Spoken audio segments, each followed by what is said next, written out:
नीलाचले निवासिने नित्याय परमात्मने बलभद्र सुभद्रे नंग जगन्नाथ। নমস্কার, আমি অরিত্র চ্যাটার্জি। হুজুগে বাঙালির ইতিকথা পর্বে ৬ষ্ঠ নম্বর পর্বে জগন্নাথ দেবের মাহাত্ম্য সম্পর্কে ৩য় নম্বর পর্বে আজ আমরা জানতে চলেছি উল্টো রথের সম্পর্কে। গত ২ পর্বে আমরা জেনেছি জগন্নাথ দেবের স্নানযাত্রা এবং জগন্নাথ দেবের রথযাত্রার মাহাত্ম্য সম্পর্কে। আজ আমরা জানব পুরীধামের উল্টো রথের মাহাত্ম্য সম্পর্কে। তো বেশি কথা না বাড়িয়ে আমাদের মূল পর্বে আমরা চলে যাই। কথিত আছে জগন্নাথ দেব উল্টো পায়ে রথে বাড়িতে ফিরবেন, কিন্তু ৯ দিনের মাথায় মাসির বাড়ি থেকে ফিরেও মন্দিরে প্রবেশ করতে পারেন না তিনি। ৩ দিন বাইরে তিনি থাকেন। কিন্তু কেন, কি জানেন আপনারা? তো বলি শুনুন। ৩ দিন মন্দিরে প্রবেশ করেন না জগন্নাথ দেব। মাসির বাড়ি থেকে ফেরার পর বাইরে থাকেন বিগ্রহ, কারণ এই ৩ দিন তাদের রথের বসিয়ে পালিত হয় বিভিন্ন অনুষ্ঠান। মাসির বাড়ি থেকে ফিরে ৮ দিন কাটিয়ে ফিরে আসার পর রীতিমতো সমারোহের সঙ্গে জগন্নাথ, সুভদ্রা, বলরাম মন্দিরে প্রবেশ করেন। ১১-১২ দিনের মাথায় অন্য অন্য উৎসব হয়। একাদশী তিথিতে পালিত হয় সোনাবেশ, মানে স্বর্ণবেশ। এদিন জগন্নাথ সহ সুভদ্রা, বলরাম সেজে ওঠেন নানা সোনার গহনার সাজে। দ্বাদশীর সন্ধ্যায় পালিত হয় অধর্পণা।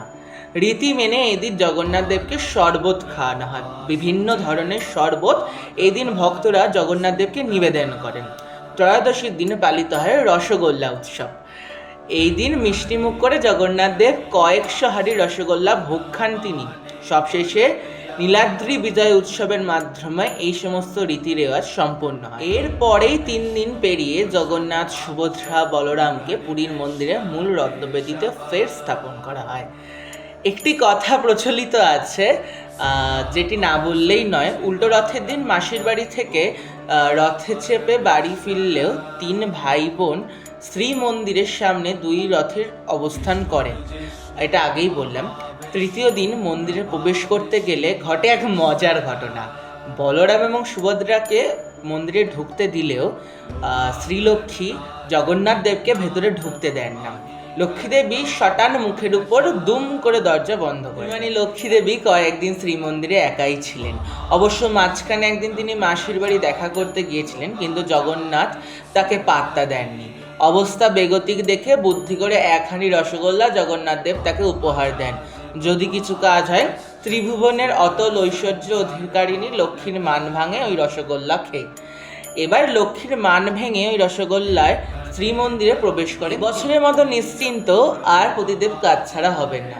মন্দিরের সিংহদুয়ারে বন্ধ হয়ে যায় আর বাইরে ভক্তকুলের মন বিষাদ হয়ে ওঠে। এবার কথা হলো, এই যে মুখের উপর দরজা বন্ধ করে দেয় এতগুলো মানুষের সামনে, জগন্নাথ দেব কি বেইজ্জত হন না? তো সেক্ষেত্রে বলা হয় যে প্রিয়তমা যদি অভিমান করে 4টে গালিগালাজও করে, তা লোকেদের কথার থেকে ভগবানের অধিক মনোহরণ করে। প্রতি বছর দাম্পত্যের এই মধুর রসের সাক্ষী থাকেন অপমর জনসাধারণ। তা অনুষ্ঠিত হয় লক্ষ্মীদেবী ও জগন্নাথ দেবের সেবায়েতের মাধ্যমে। বাঙালির এই প্রাণের মিষ্টি রসগোল্লাতেই প্রতি বছর রথযাত্রার মধুর সমাপন হয়ে থাকে।